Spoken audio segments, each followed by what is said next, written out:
What was it about Dave that first caught your eye? His arms. Obviously personality, but yeah, no, he had really nice muscly arms. Clearly not my legs. That is what we call foreshadowing. Yeah. 15 years ago, British Navy sailors Claire and Dave first locked eyes. Then I was getting deployed to the Middle East, so then what did you decide to do? I changed my deployments over so I could stalk her out there. Oh my God, this is a modern military romance. Oh, yeah. It's a love story that's taken the couple across the globe, becoming Australian citizens and blessing them with 2 beautiful daughters. But the romance nearly came to a tragic end when the family was skiing in California in 2022. And we went to go to the ski slopes for the first morning. And I had Anna on my hip on skis. It was her first time on snow. I had Isla between my legs on... Can I be outside the room when Dave does this? Of course, of course. I'm sorry, I just find it really fun.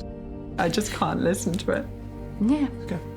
So I will leave and I'll come back when you're done. Okay. Yeah. Take a second. I'm good. Are you okay? Yeah, no. So you had Anna. Anna on my right hip. Yes. And on skis. Isla on between my legs on skis, and they were 1 and 3 at the time. And we came across a road clearance machine, big 6-foot circular blades on the front of it.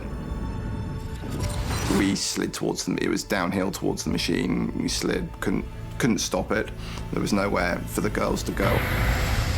So I put my left leg over my eldest daughter, who was between my legs, and I rolled my chest onto my youngest daughter.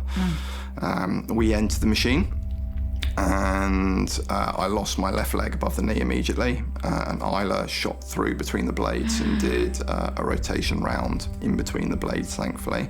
And Anna and I did a rotation round the blades and then got pinned underneath with Anna underneath me.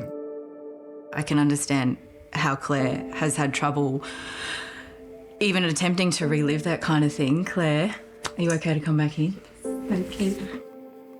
How do you remember springing into action? Well, my initial thought was that I'd lost all of my family. So then our youngest cried, and I went, I have someone to fight for. Yeah. So that's what sprung me into action. And then pulled my eldest out of the machine. And she is lucky that she was quite short at the time, and she actually fitted between the blades. I still don't know how she, managed to survive, apart from Dave's actions as well, that obviously really helped. So I put her on the snowbank, went and got my youngest from underneath Dave, tried to speak to Dave and reassure him. At this point, I'd seen that he'd lost his left leg. I always say to Dave, I triaged it in the sense of, well, Dave's screwed, so I'm not going to him first. Yeah. Which is a horrible feeling to have with a family member.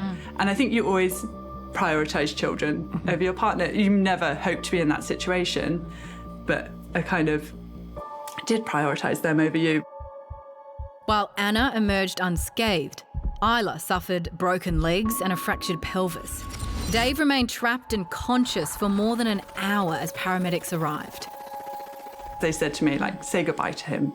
It's really unlikely you're going to see him alive. What was that conversation?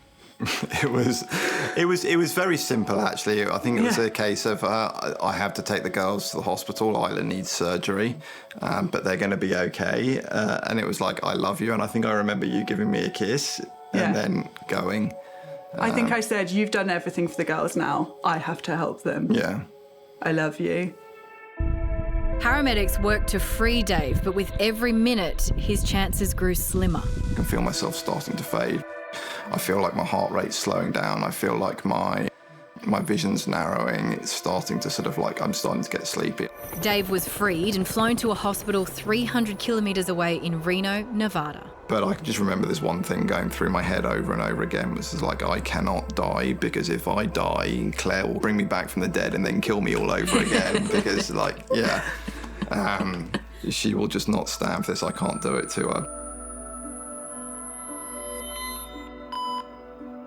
The accident left Dave a double amputee, losing his left leg above the knee, his right leg below the knee. He also sustained a broken pelvis in 4 places, 6 fractured vertebrae and 3 broken ribs.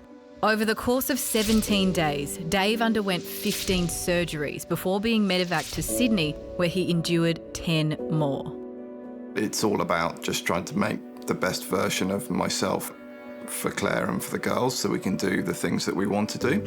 Is it mixed emotions in that, on the one hand, you're like, oh, wow, okay, there's this world for me. I can do things. But then you're still raging at the world that you lost?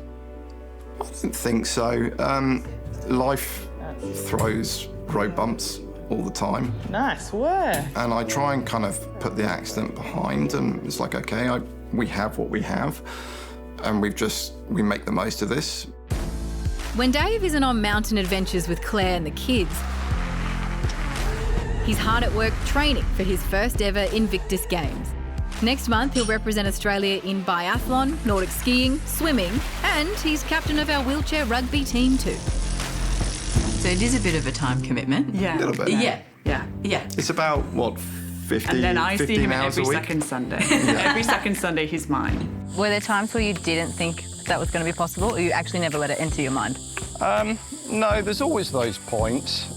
It's just how long you want to dwell on them. Are you going to do those two? Yeah. 4 and 4. How has your relationship changed? No, I think we're definitely closer Yeah, I would say we're stronger. and stronger from, not closer, just stronger. Yeah, just stronger. Just, no, Let's not we're, push it too far. we're definitely closer and stronger, having gone through all of this together. And it kind of forms that extra level of sort of bond. Yeah, we've had some situations where we're like, how are we going to get this done? Or, like, it just feels impossible, and we've come away laughing from it. You can what if to things being better, but you can what if to things being worse. And we have said to each other so many times over the last 2 years, it could be so much worse. We are so incredibly lucky to be here and be where we are and be able to do the things we can still do. Everybody gotta know. Amazing how often you hear that sort of sentiment from people who've been through unimaginable things like that. Yeah. They seem utterly extraordinary. What's it like being in a room with them? Yeah. The energy that those two have was something to behold. I mean, Claire, you could see it there, the humour that they tackle life with, and, everything that they've gone through is just so wonderful. They're so inclusive. They bring you in. They're so welcoming. And given, what life has thrown at them, I wouldn't have thought that would be, a given. But I just find that they're gorgeous girls as well, and they're so fun, and we're dancing around the house. We had the best time. They were singing with me, and you just think it could have all gone in a second. But that wonderful story was also, I was helped to make that package possible by Anthony Howard, the producer on that. It was incredible. Dave, Claire, you're stunning. Dave is also raising money to compete at next year's Paralympic Games. If you'd like to help, please check out our website. By the sounds of it, he'll be in every single event as well. Yeah, he is.